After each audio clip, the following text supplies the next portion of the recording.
Let's start with the very first question, which I think is probably the one that you've heard the most because you've been doing obviously a lot of interviews and talking with a lot of people, but we'd really like to know how is it to become the best sommelier of the world, and how have things changed for you since then? Well, yes, thank you. First of all, it's a huge shock in a positive way, and it takes a couple of weeks to sink in that that's actually happened, and videos help for understanding that. And then my usual response till a couple of weeks ago was that it increases the reach of travel, and it increases the chance to meet people from our industry all across the globe, be it producers, be it sommeliers, be it other members of this interesting world we live in. Right. And that hasn't changed, except for traveling has become slightly different in the last couple of months. I was thinking of our appointment later today when I was doing my emails earlier today, and I was texting people from Argentina, from Korea, from Canada, from San Francisco, from Oslo, Zurich, and Berlin. And I think the interesting thing is it gives you such a chance to meet people and to be inspired by people from around the world, and also to get a feel for what's happening around the world, both in positive times like we're used to, but also in slightly more challenging times like them at the moment. And that's probably the biggest honor and beauty of this special title I received last year, because it really been such an inspiring journey since then. And how did you become a sommelier? Because you're now considered the best sommelier of the world, but what is it that brought you to this industry? Did you know from a very young age that it was going to be what you were going to do? No, not at all. I come from Cologne, which is in Western Germany and is famous for beer more than wine. The closest wine region would be the Ahr Valley, famous for its Pinots. And I wanted to become a physicist, and I wanted to design some planes and cars and aerodynamics. And then I noticed my math isn't as good as it probably should be.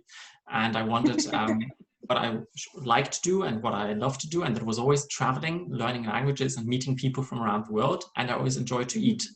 So I decided to do a hotel training. And then during that hotel training, I noticed that I actually enjoy wine, but only some wines and only on some days and with some foods. So I very, very curious, and I thought, this is a really great hobby. Now I'm going to be the hotel manager and drink some wine in my free time, and went down that route a little bit. And then I noticed that actually it's the other way around. The management is the hobby, and the wine and being a member of a hospitality team in a restaurant is really what I love to do. And then I switched and became a junior sommelier when I was, I think, 21, and had a really great mentor in the Rheingau, so a much more Riesling and wine immersed valley and region than before. And from then on, it really took full steam.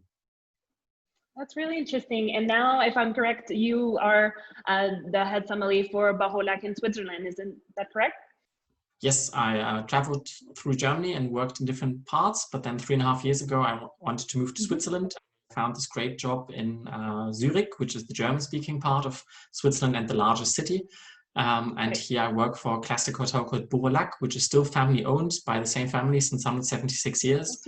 And they also have a couple of wine shops. So it's quite a varied task. I work mainly in our 2-star restaurant pavilion, but take care of wine in all of our departments, and actually have a great mentor who's from Burgundy and who was nominated as Best Sommelier of Switzerland 2 years ago. So we were training together a lot. Oh, that's great. And how is it that you've decided to compete? Because obviously a lot of sommeliers, you know, they just get their degree and they start working, or even just start working on the floor directly. But what is it that interested you in, you know, participating in a contest? I was working in the Rheingau, and I learned a lot from my boss, and he was strict and supportive at the same time, which I think is always a good mix for and he said, great that you're enjoying wine, it's great that you're learning, but you need to make sure you get a certificate sometime. So I looked into the Court of Master Sommelier programs, because he was doing his certified at the time. And I said, okay, if I want to do that kind of exam, I probably need some kind of training grounds. And that's how I joined the contest, the first one by Chaîne du Rôtisseur. I think you also have that in Canada. And contest, and he trained me a lot. And the first time round, I came second. And in the following year, I knew the international finals were in Adelaide, Australia, and I had never traveled outside of Europe. So that motivated me to really step up my learning and training. And then I actually won in the following year for Germany, and then managed to be a candidate in Adelaide. And it was like throwing a very young fish in a shark tank. all the other sommeliers around me were almost passing their MS and had already done loads of competitions, and I was really very green. And then really noticed, okay, wow, this contest thing can be amazing to meet people, to travel, and at the same time keep preparing for the exams, which I then took at the same time. And then it went a bit like a snowball. Once you're in it, it's so much fun. It's such an adrenaline kick, and you meet so many people, you meet wineries that you want to continue going. And then it came to quite a hard stop last year. Yeah, right. It was a short journey, but a very, very amazing one, that's for sure. And is there a thing in the contest that you find is the hardest part? Because obviously there are a lot of tasks depending if you're doing a national contest or international one. What is it that you found was the most difficult one when you did participate in the Best Sommelier of the World contest last year? I'll answer this twofold. The first one is the most difficult task for me personally is always blind tasting spirits. Because I really enjoy wine, and I enjoy some beer, and I enjoy coffee, tea, sake, all of that. But spirits I sometimes struggle with, and that's why I don't drink a lot of them. And that's why I really mainly drank or tasted them for the training. But of course, it's something, if it's not as natural to you, it will become more challenging. And that was always the one where I lost most points. But I think the thing in general about contests and also exams that is the most challenging, and people often forget when they prepare, is people prepare for theory, people prepare for practical and for tasting. But to me, there's a fourth pillar, which is very, very important. And that's the mental preparation. And I think to keep your nerve and keep your calm and know how you react in a stress situation and how you can still be a great form of hospitality and be smiling and be treating your guests with respect and joy. That's probably the most difficult part in all of the tasks of a competition. And it reminds me of Canada and the first time we met, Caroline. I'm not sure you remember. It was when I was training in Montreal for Somm 360. Somm 360. La Fortune and many other great candidates. And that was a really fun memory. And there that actually played a really big part. We were talking to some Olympic sportsmen, and we had some sleep specialists there also, because it's very important to also learn about that aspect of the preparation for a competition and not only the theory, practice, and tasting. Totally agree. Could not agree more. I think that's sometimes the element that contestants do forget, because obviously you're well trained. If you are to, arrive in a contest or become a semi-finalist or even a finalist, I mean, you've done your own works, but it's really the stress element that can sometimes just put you off your game, right? So couldn't agree more. And I think this will be a great advice for our sommeliers here in Quebec, which will compete on the 12th of September this year to eventually have a candidate going through the Best Sommelier of Canada contest. So I think that's a really, really useful clue that you've given them right here. I'm going a little bit on a different subject. For you, what would be the simplest definition of a sommelier? Because, I mean, especially nowadays, things are changing quite a bit. And a lot of people do not even get, any certification, which is, to me, totally fine. But what is it that makes a sommelier, different from servers and other people in a restaurant, for instance? I think, to me, in a nutshell, a great sommelier is a great host and team player, whilst running a fun but also business-worthy beverage program. Because I think it's very important to understand that it's not only wine, it's beverages, so anything that's liquid, and in some cases even cigars and others. I think it's important to understand that especially in many restaurants, maybe there's 1 or 2 sommeliers, but there's 20 servers and 20 chefs. So it's your part of the restaurant, but you're just a small part, and you need to understand how this team works to create a great experience. And your money is paid by the guest end of the day. So you need to make sure your guest has a great experience, wants to come back, and has something interesting while he's there. And I think something that's often forgotten, people speak a lot about food and wine pairing and interesting wines. And that's great, because that's what we do and should our passion be. But we're not there just for the nice wine and the nice food. We need to make sure that we're running businesses in a profitable way, and that the beverage program makes sense with fair pricing for the guests, but also makes sense and throws off some revenue and profit margins for the restaurants. And that's something we don't speak about enough, at least in Europe. I don't know how about it's in Canada. And I think especially in the current situation we're in, showing that we know how to take care of our stock, that we know to make the right buying decisions at the right time and do an interesting pricing, and maybe even with a smaller wine list and quicker changing wine list. I think now is really a chance to show that we are not only good to telling you what to drink with what food, but actually are able to make a fundamental effort to help the restaurant in an economic way. That's actually one of the points that Rajat mentioned in our discussion 2 weeks ago, how sometimes sommeliers are, such a great asset in terms of knowledge and educating the consumer and making sure that they're having the best experience possible. But sometimes we do forget that a sommelier also has to do, the job that's behind the curtain, right? Everything that has to do with inventory, cellar management, and profitability, of course. And I think that's also one of the elements that will make sure that a sommelier keeps his position in a restaurant whenever you're able to provide this to your employer, saying, hey, well, I'm able to make sure that this wine list, which is not only good to look at in terms of choices, is also very profitable. So I think you both agree on that, and I am most certainly 100% on your side as well. And do you think that with COVID-19, the role or the definition of a sommelier will evolve or is evolving currently? Definitely. I mean, it's a bit difficult to answer because it's very specific on which market and which legislation you're in. Also with how you perform your service, if you need to wear a mask or a shield or something, or you can do it almost like it used to be. I think we will see certain elements changing. For example, many of us, when we went to a wine tasting, we were also sharing glasses sometimes if there was an interesting wine. That's probably something that's not going to happen in a long time. But I think we need to make sure, even with this changed situation, what can I do both for the company I work for, but also for the guest? And here in Switzerland, for example, we're not required to wear masks during service, but we were afraid that that might come. So we were having on our discussions on, do we need to wear more eye makeup? How can I make sure that the guest understands my facial expression if he only sees my eyes and not my smile? So we were thinking ahead a little bit and trying to look into, okay, what can we do to adapt? And I think it's very important to be on top of the game and to always understand how can I use also new technologies. For example, our wine list is about 60 pages, and to a classic 2-star French restaurant, it might not be fitting to have that laminated so you can disinfect it easily. So very early on, we started showcasing our wine list as a QR code from a small paper on the table. And many guests, especially young guests, were very open to do that and to look at both the wine menu as a QR code. And at the same time, because the traveling to Switzerland has increased slightly, but is still far away from what it was, we've not opened all our restaurants yet, but we've thought about, as a team of food and beverage employees, not only the sommelier team, together with banqueting and everything, what can we do? And a great idea our colleagues from banqueting had said, okay, all the weddings were cancelled, all the big shows we usually have in our park are cancelled, let's do an open air cinema. And so since 6 weeks, we're running an open air cinema in our hotel park, which is something, if you've told me 6 months ago, I would have said you're crazy. But it's been a great success, and we sell some wine there, we sell some food there, and the guests really enjoy it.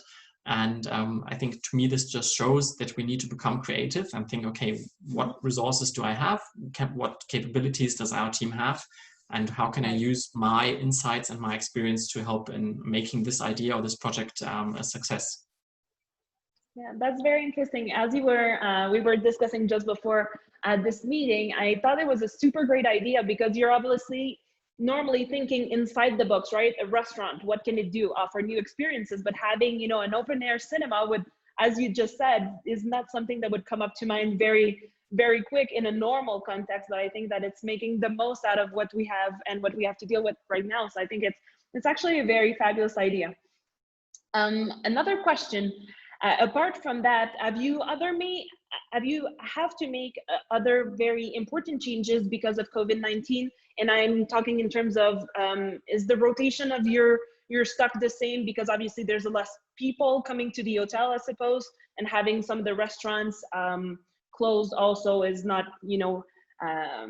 not ideal or not the normal context. So have you had to change a little bit the wine list, or is there things that you've changed in terms of management of the wine list?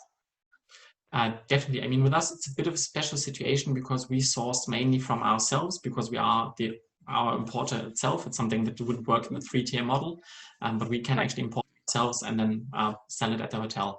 But we have adapted in some ways that I imagine many colleagues around the world have adapted. That means, first of all, you need to have a good feeling of your stock management. So you need to understand what can do with the stock, and also that even during lockdown, as many other restaurants, we started doing a takeaway and delivery service, and then we catered a small wine program for that too. Then we did some sales across the street, as you could say, selling out of the wine cellar to some regular customers if they were interested in some back vintages, which they can't get in wine shops, to make sure there's a certain cash flow coming in, cash stream coming in. Of course, we had to push back some allocations of highly coveted wines, because if your restaurant is just coming out of lockdown, it's probably not the best to then ask for that allocation of Clos Jacques to be put on your bill, and some other things. So it's important to speak with your suppliers and make them understand, hey, I really want this wine, but I'm not able to do it now. Is it possible for you that maybe I buy half in a couple of months, and then the second half later, or only half?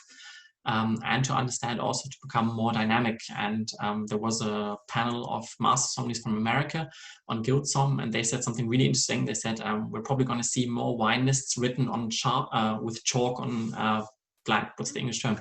What you know from school, where the teachers wrote on. And I think that's something we will be seeing more, shorter wine lists that are more dynamic to rotate the stock.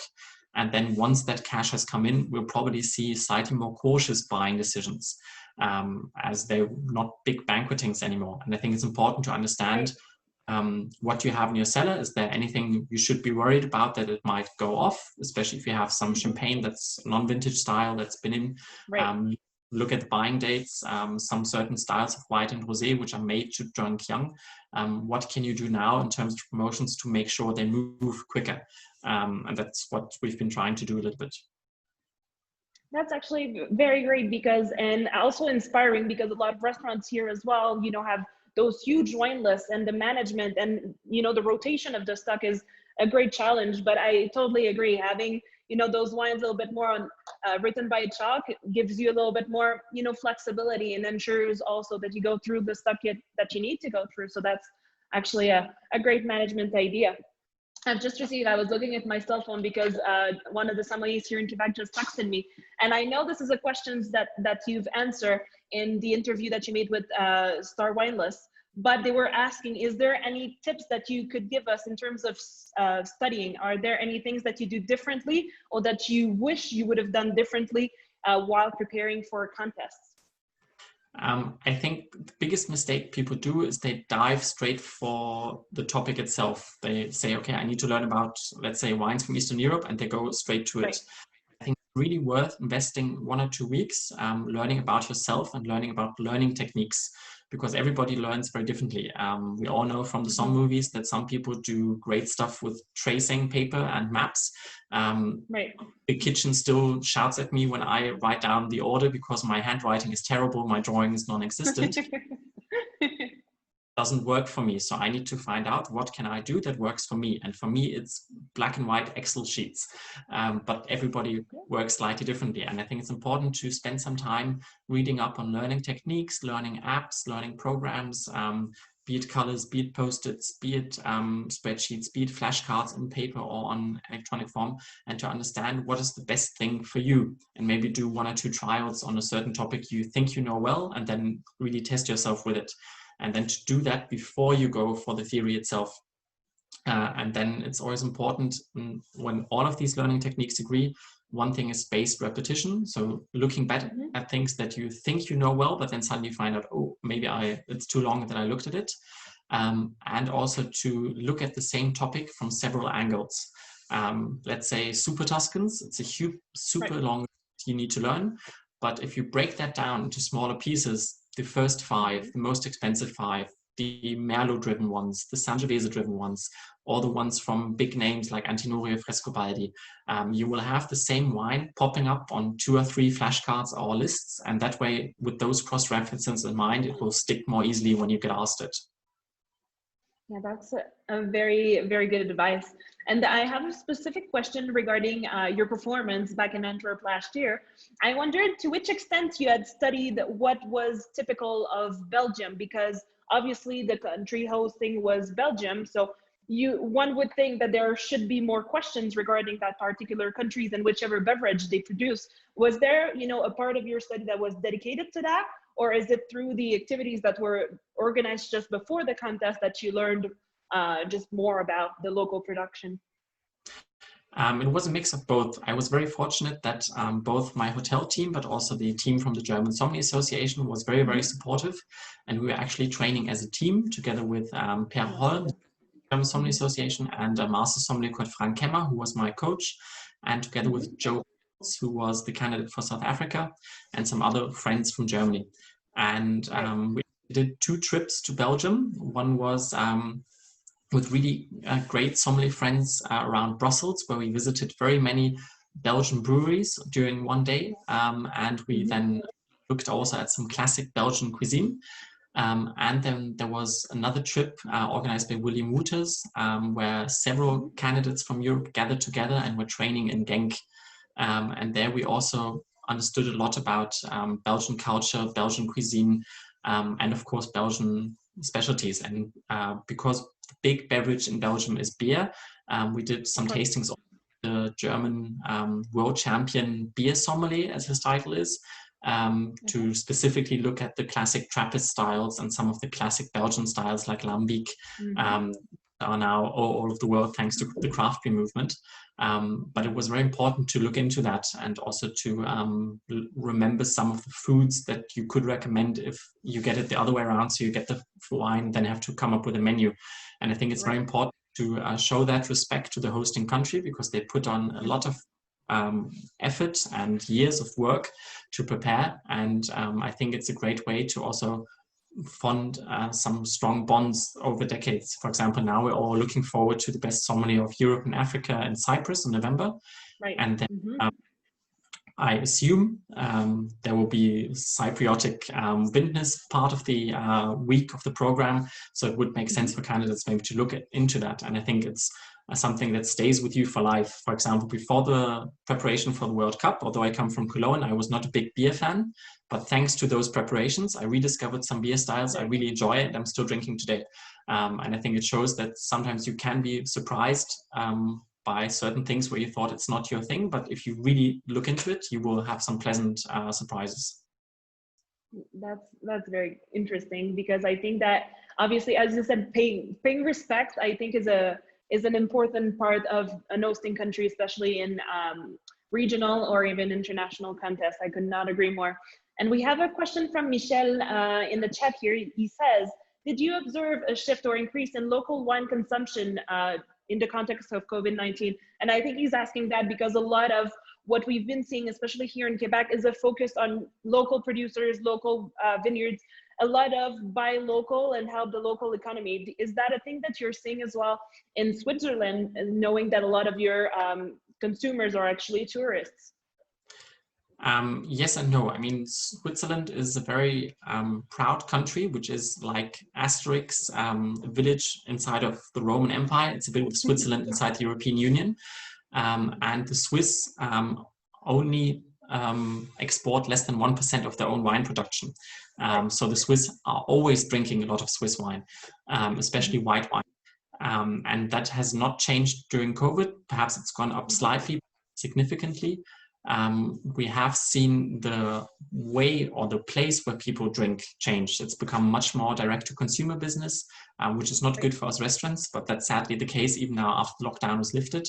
And there we see that it's still the old picture more or less. So here for the Swiss taste, it's very focused on Swiss wines, then classic European wines, and then classic wines from overseas. So for example, from the US, more or less, you only find wines from Napa and Sonoma. Oregon and Washington are still quite new to us. And Canadian wine, sadly, we don't see at all yet, except in my private cellar, I have some ice wine. And I think that is slightly different in Switzerland also because we don't have enough production to cover what we're drinking, because Switzerland is 132 in terms of production in the world, but number 4 in terms of per capita consumption. So we need to buy in some wine from across the borders to make sure we have enough wine to drink. That's, I would say, a good problem for local producers, right? That trying, and each and every single year producing a little more just to keep up with the demand. But I think it's really, really great that even before COVID, that was a focus, because I think that's maybe what was lacking here, and that's very a personal opinion, but we are obviously open to the world. And you've seen a little bit while you were here in Montreal, the offering that we have here is absolutely fabulous. But now the monopoly which buys the products is kind of focusing on everything that is Quebec or bottled in Quebec. So I think this is really great because it showcases what we've always had to the consumer, who was just looking everywhere else but to its own feet, right? So really, really interesting to compare actually two different realities, right? So I think this is my last question. I would like to thank you so much again for taking the time to talk with us. I think it will be of great use, especially for the sommeliers who are preparing for the contest that we'll have here in September, on the 12th of September. Congratulations again on all your achievements. I think a lot of young sommeliers are looking up to you now and saying, hey, although I might be younger, I think there's a chance for me to, you know, if I put all the efforts in, to actually perform very well in regional or even international contests. So again, thank you so much, Marc, for joining us today. Thank you very much, Caroline. Merci beaucoup à tous qui vont nous joindre sur Zoom ou Facebook. Thank you very much. And I think it's great to see that sommeliers are even thinking about contests in this difficult situation, and it shows the spirit of our industry, and to stay connected through borders or across borders. And those of you that are training for contests, Caroline mentioned an article on Star Wine List, where several great young sommeliers, including, for example, also Nina Jensen from Denmark, gave great tips on how they learned from different perspectives. Yep. And we had a similar chat on the Facebook page of the Cyprus Sommelier Association with some very concrete tips on how to train. So the mix of today and those two, I think, is a great go-to when you're Yeah, could not agree more. I will be sharing also those sources right under the video that's going to be available on Facebook. So I think this will give them all the tools that they need to perform very well in September. Again, thank you so much, Marc, and have a good evening. Thank you. Good luck to all. Bye-bye. Bye-bye.